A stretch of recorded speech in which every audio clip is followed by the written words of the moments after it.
Olá, meus amores, boa tarde a todos. Aqui é a professora Rayane, professora de vocês de História. Estamos aqui para mais um encontro, para mais uma aula. Estejam atentos, lápis, caneta, borracha, papel na mão e vamos atentos para mais uma aula, ok? Vamos começar. Bem, na nossa aula de hoje, o tema da nossa aula, o título da nossa aula é a formação do Brasil colonial. Esse tema nós conversamos algumas vezes em sala de aula e também nas nossas videoaulas, nas nossas últimas videoaulas, comentamos algumas vezes acerca do Brasil colonial. Então vamos lá. O Brasil colônia, na história do Brasil, é a época que compreende o período de 1530 a 1822. Então você pode lançar a pergunta, professora, mas o Brasil não foi descoberto no ano de 1500? Descoberto entre aspas, né? Quer dizer, descoberto pelos europeus, entre aspas. No ano de 1500, sim, mas segundo os historiadores, a exploração do Brasil, né, o Brasil realmente se tornou uma colônia a partir de 1530, certo? Apenas a partir de 1530, ou seja, 30 anos após, é que realmente começou essa fase, né, do Brasil colonial.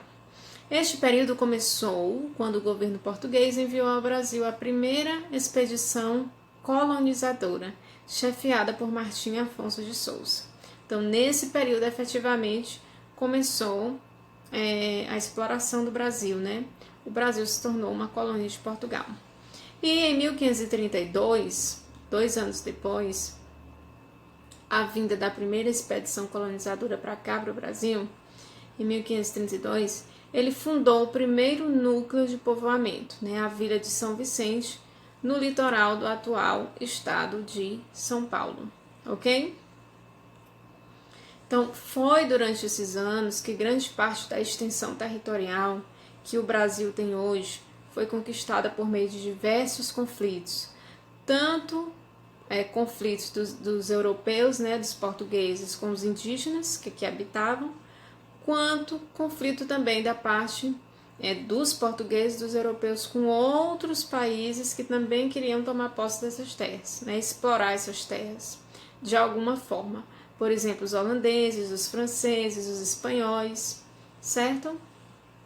Então, durante esse período que nós chamamos de Brasil colonial, grande parte da extensão territorial que o Brasil tem hoje foi conquistada por meio de diversos conflitos, ou seja, não foi de uma maneira pacífica, não foi algo simples da noite para o dia, mas através de conflitos, né, muitas vezes mortes, vários indígenas foram dizimados, enfim, né, durante esse período do Brasil colonial é que grande parte da extensão territorial que nós conhecemos hoje do Brasil foi conquistada. Então, continuando. Logo após a chegada dos portugueses aqui, né, a primeira atividade econômica girava em torno da exploração do pau-brasil.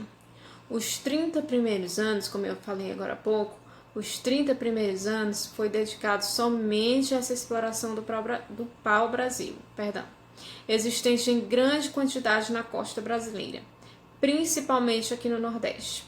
Esse período ficou conhecido como o ciclo do pau-brasil. Né? Essa exploração do pau-brasil foi meramente extrativista e não deu origem a uma ocupação efetiva. Quer dizer, os portugueses não ocuparam essas terras para explorar o pau-brasil. Simplesmente eles exploravam, cortavam, levavam e pronto, certo? E isso durante os 30 primeiros anos, como eu já falei. Explorados de forma predatória, as árvores próximas à costa desapareceram já na década de 1520, ou seja, rapidamente desapareceram, porque eles cortavam esses caules, essas árvores, e levavam, e logo, cerca de 20 anos depois, as árvores já haviam desaparecido. Agora surgiu a perguntinha: quem derrubava essas árvores? Bem, o trabalho de derrubar as árvores e preparar a madeira para embarque era feito, adivinhe por quem? Pelos indígenas. e uns poucos europeus que permaneciam em feitorias aqui na costa brasileira. Então, quem derrubava essas árvores, professora? Essas árvores do pau-brasil, quem era que derrubava? Os indígenas e uns poucos europeus que permaneciam aqui.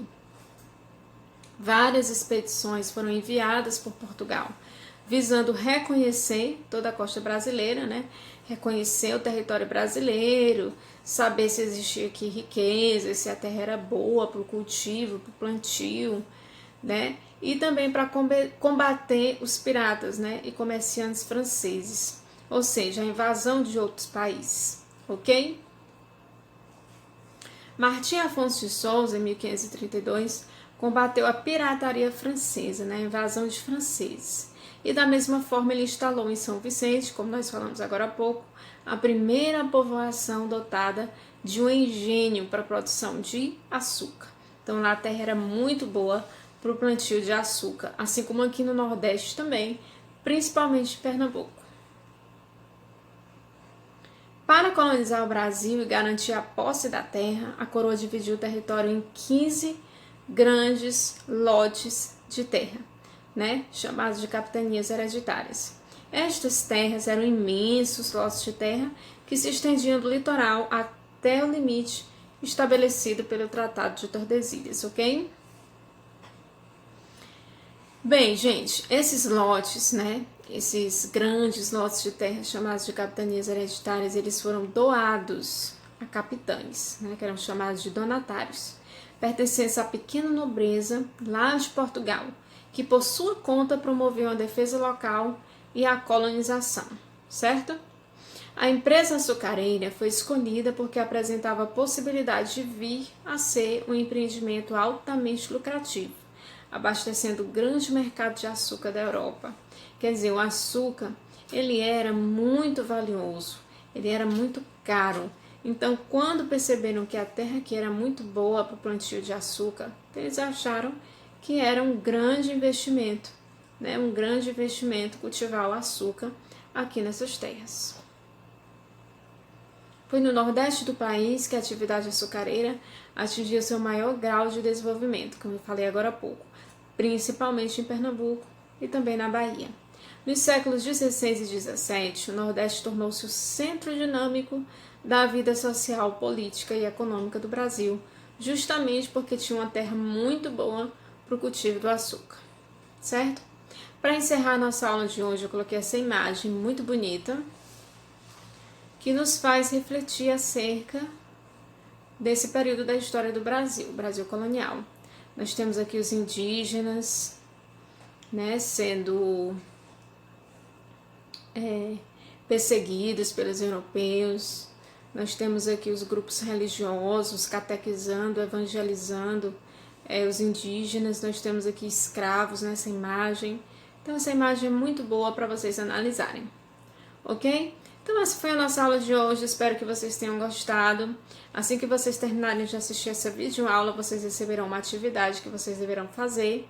E também